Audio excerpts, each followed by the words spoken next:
Bonjour, je me présente, Elsa Chussot, doctorante en première année au CREAD, sous la direction de Geneviève Lameule et Christine Evin du laboratoire Lydie. Ma communication porte sur une démarche exploratoire sur une ingénierie coopérative dans un projet pédagogique de co-conception multi-acteurs à l'université, dans l'axe 3, l'action conjointe professionnel-chercheur. Il s'agit d'une démarche méthodologique exploratoire dans le cadre de ma thèse relative aux pratiques d'essaimage d'enseignement supérieur. J'étudie les conditions qui permettent à des pratiques d'essaimage portées par la recherche et les acteurs de terrain à l'implantation et l'appropriation des innovations pédagogiques au sein des établissements d'enseignement supérieur. Je vais vous présenter comment je me suis appuyée sur l'ingénierie coopérative pour l'analyse de la co-conception d'un projet pédagogique international multi-acteurs. Mon terrain d'étude est un projet pédagogique mené sur l'année universitaire en cours 2020-2021. Je me suis intéressée aux interactions entre les acteurs dans la production de savoir issus de la pratique pour favoriser leur transfert et leur diffusion. Ce qui m'a amené, en lien avec le thème du congrès, à questionner la forme universitaire, notamment sur le changement de posture de l'enseignant et de l'étudiant et de la pratique enseignante.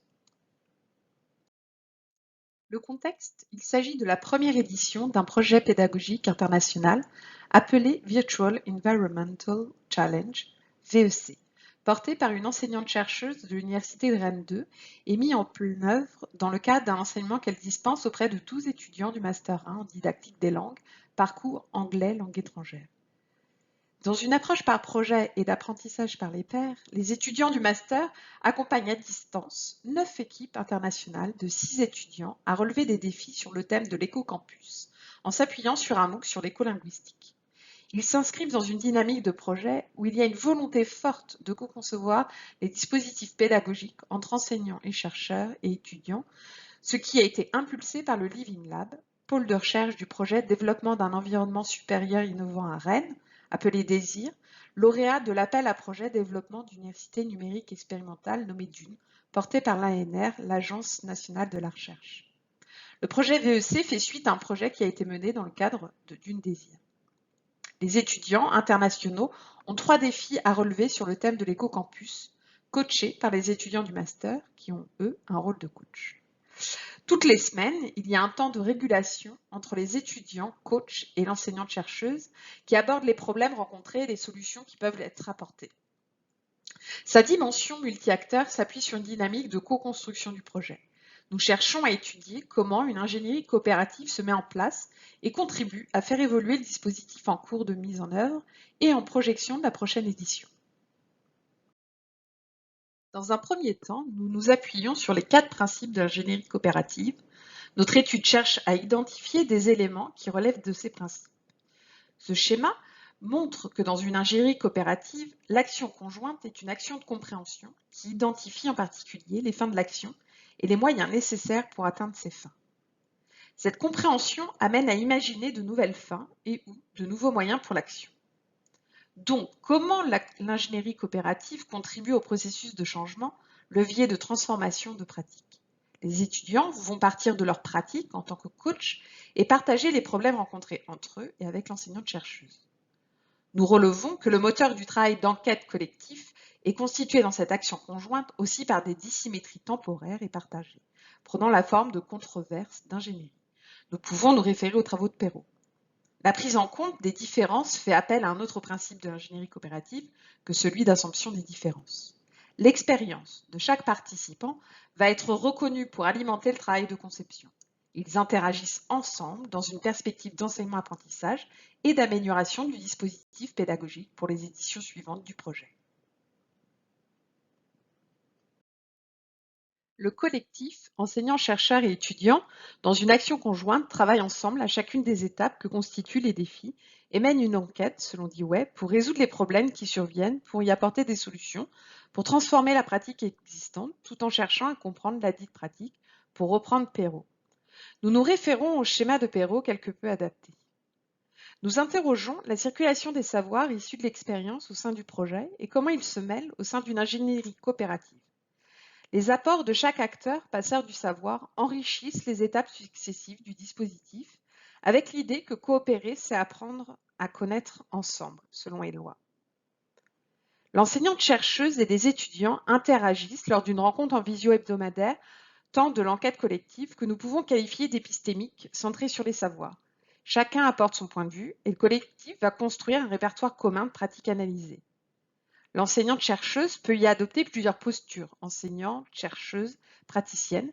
Elle apprend des situations vécues par les étudiants dans un contexte d'accompagnement à distance qu'elle découvre elle aussi. Elle est confrontée à leurs problématiques et elle participe avec eux à trouver des solutions. Chaque étudiant, praticien, faisons référence à Sean, vit une expérience avec son équipe d'étudiants internationaux, situation de pratique qu'il partage, co-analyse avec l'enseignante-chercheuse et ses pairs, contribuant à la création de savoirs issus de la pratique. Les données récoltées et analysées ont été des enregistrements de visio en langue anglaise d'une rencontre visio dite de régulation de novembre 2020 d'une durée d'1 heure et un séminaire du laboratoire Lidl sur la dynamique multi-acteurs en didactique des langues d'une durée de 6h30. L'analyse des enregistrements nous a amené à identifier des exemples emblématiques qui peuvent être étudiés, compris et imités de manière plus ou moins créative par les membres du groupe. L'exemple emblématique permet de caractériser une pratique, de la comprendre selon Perrault. Dans les extraits présentés lors de la rencontre du 20 novembre dernier, l'enseignante-chercheuse invite ses étudiants à s'exprimer sur comment ça se passe avec les équipes, quelles sont les nouvelles. Un étudiant fait part que son équipe souhaite abandonner car il refuse d'être filmé pour présenter un défi.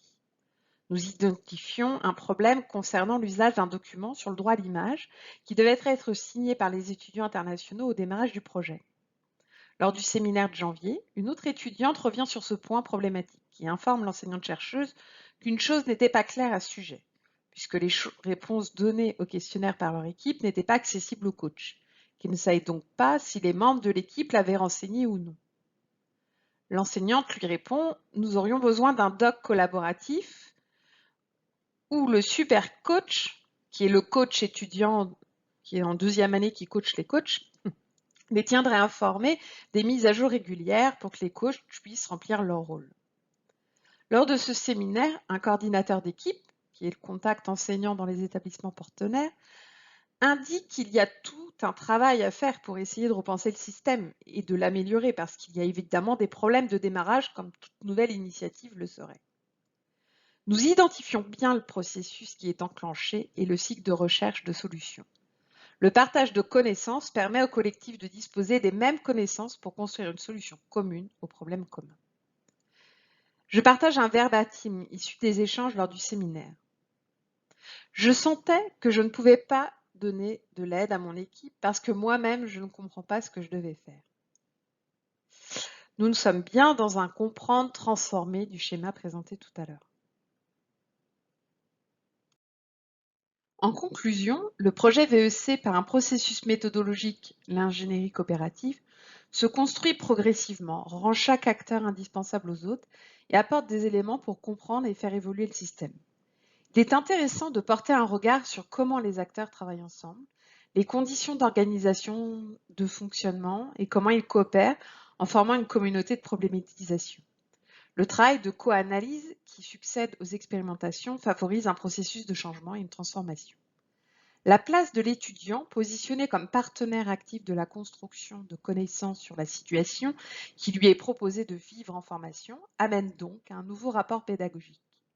Dans le projet VEC, il y a une dimension interculturelle forte puisqu'il s'agit d'étudiants internationaux au sein du master anglais langue étrangère qui ont comme référence un système éducatif propre, donc une représentation de l'enseignant et de la relation entre enseignants et étudiants souvent différente. La place de l'enseignant est elle aussi remise en cause, bousculée, avec une prise de recul nécessaire de la part de l'enseignant pour permettre une expression libre et la contribution des étudiants dans le projet, en respect des principes de l'ingénierie coopérative.